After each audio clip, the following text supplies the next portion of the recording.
behind my foot every time I take a step, just so that I wouldn't slip back down the ramp. And that was a challenge that day. That's crazy. I know it didn't really have anything to do with Robert. But that's about the only story I can remember about the trick knee guy. Probably glad he was gone.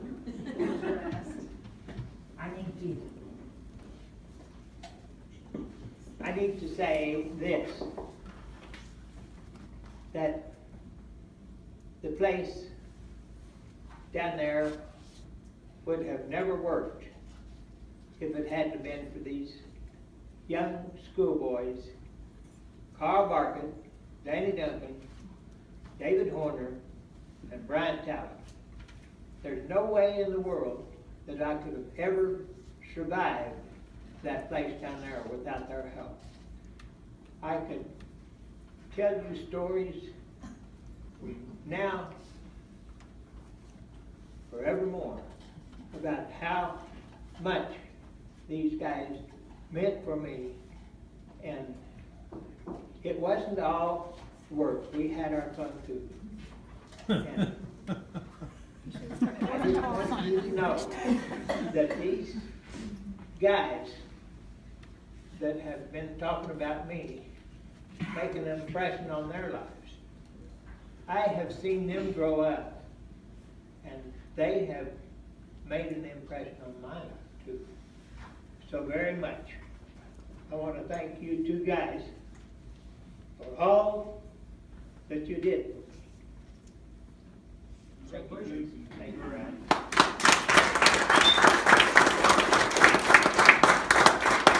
I have got one story to tell. I know maybe somebody else is supposed to be telling these stories, but this story happened after I got out of the plant down there. We were in Walmart one day, and I saw Bob Price in there. And I had heard about his accident. He got bit by his sister's dog and had a pretty bad tear on his lip, or nose, I guess it was. And I told him, I said, Bob, let me come out and help you do your chores for a day or two. I won't charge you anything. I just want to do it for you. So he said, okay, Bob, you can do that. Well, I did that for 2 or 3 days, and then in the process, I went to work for him. Well, at that time, he was running traps, and he'd come in and he'd say, you want to go with me to run these traps? And so the first 2 or 3 days that I did that, I enjoyed it. Sometimes we'd go out in these traps, would be a coyote, would be a skunk, would be a bobcat. And the way he took care of these skunks was he had a syringe, a needle on the end of a long pole. And then at the other end was a lever that he eased up to the skunk, put the needle in the skunk, and then pressed it, and it let this, whatever it was, what poison was it from? Acetone. Okay, into the skunk, and it died. Well, this one particular morning, he come in and he said, you want to go with me to run traps? I said, well, okay. And he got up earlier that morning and run some. And so we go up to this one place, and he said, I got a skunk in here. I said, well, I've already seen skunks. I believe I'll just stay in the car, or in the pickup. So this is one that he had already injected with the stuff, and he was just going to pick it up. pretty quick, he come back to the car, or the pickup, and he said, you know, he said that skunk wasn't dead yet. And I didn't have to be told that because he was covered with skunk. And I said, where's Opie? That was his dog. Well, the dog went after the skunk too, and when she come back, she was covered with and lo and behold, I had to ride in that pickup with Opie and Bob until I got back to the farm. Thank you, Bob, for putting up with me and helping me learn about the sheep. There is a world of knowledge right out there before you get to Deerfield. I appreciated him and Adrian so much. Thank you.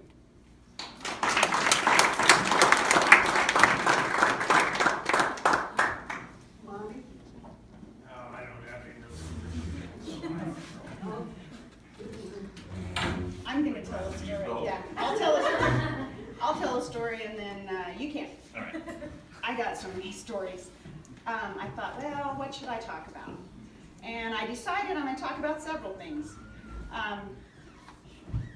Some of my first memories are the joy that my dad gave me in church, when church is kind of boring and you're a little child and you need something to do. I would sit on his lap and I would play with his face.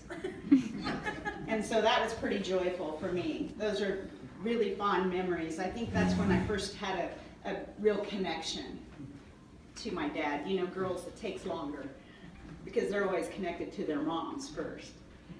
I had such a great growing up.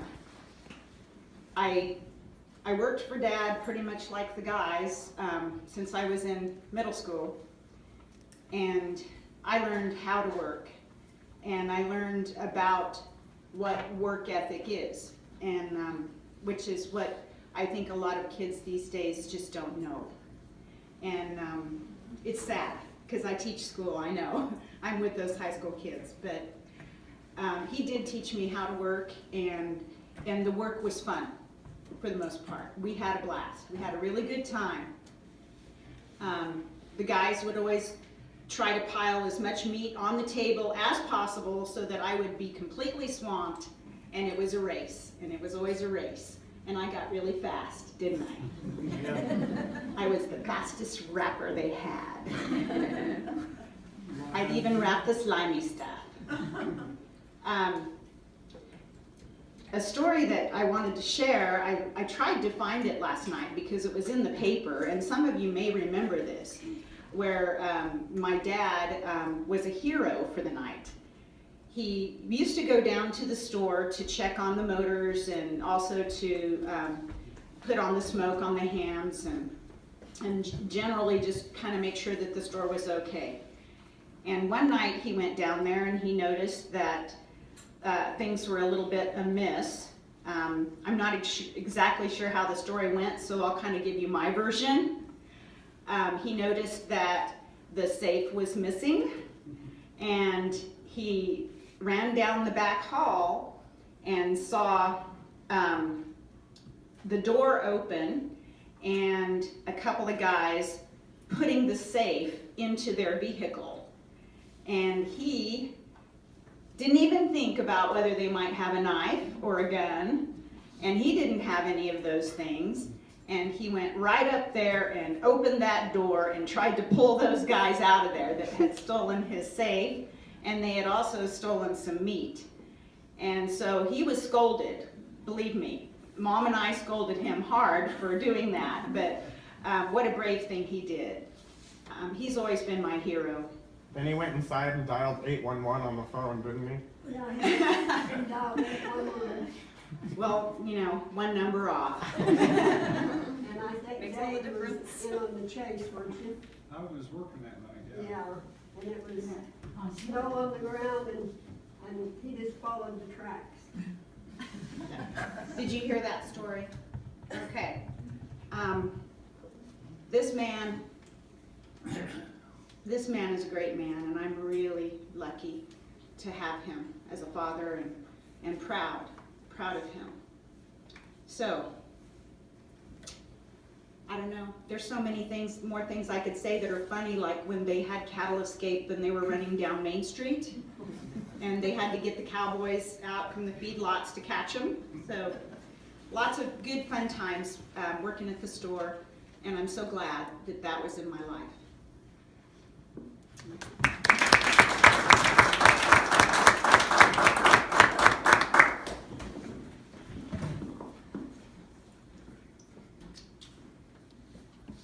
I'm like the rest of you, I don't know where to start or where to stop, so I'll do my best to be brief.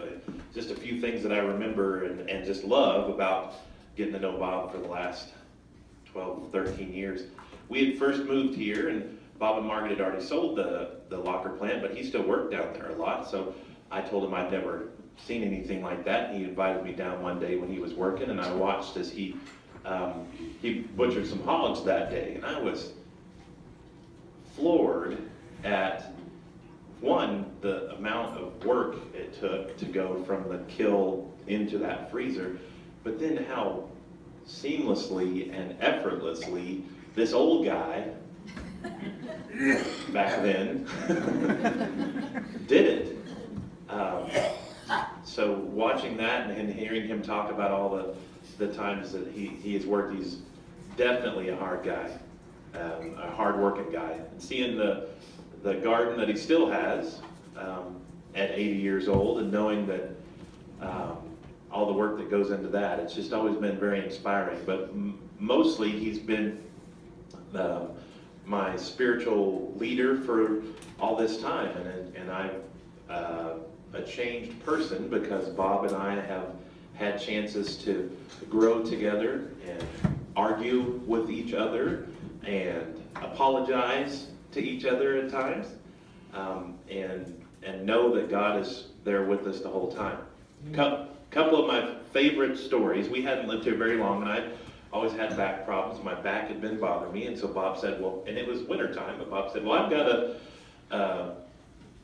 this hot tub, come out, and you can get in the hot tub. I was like, all right, so I'm thinking I'll come out and get in the hot tub and sit there, and on my way out, it started snowing, and I thought, well, this will be neat. So I got out there and hopped in the hot tub, and I hadn't been sitting there long at all before Bob wasn't going to miss a chance to get in the hot tub either. So he hopped in the hot tub with me, and we sat there and talked and chatted while the snow fell around us in the hot tub, and that's one of my favorite memories of Bob. And when we moved here, Chase was 18 months old, and he's older than that now, and Becca came along a little bit later, and I always loved when we would walk in the church building that Becca would just go right to Bob, and she'd just want to be picked up, and he'd just carry her around. It was always great. He still does that with those babies, but I feel like we've been a part of this family, thankfully, that they brought us along and let us be a part of their family. So thank you very much, both of you, Bob and Margaret, and the rest of the Duncans,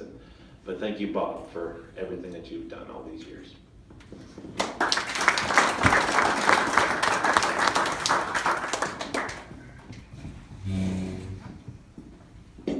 I don't get a kiss. They'll give you one if you want people to watch out. That was a hairy one. Well, I've forgotten what I was going to say now. After Bob was done raising these kids at the locker plant, and they didn't have the locker plant anymore, he came out and I had an opportunity to be raised up myself. And he worked with me for 3 or 4 years and is a real, true friend and a good Christian and spiritual mentor. And he just meant a lot to me in the last few years. So anyway, Bob, I appreciate all your time and trouble you spent on me. That's all.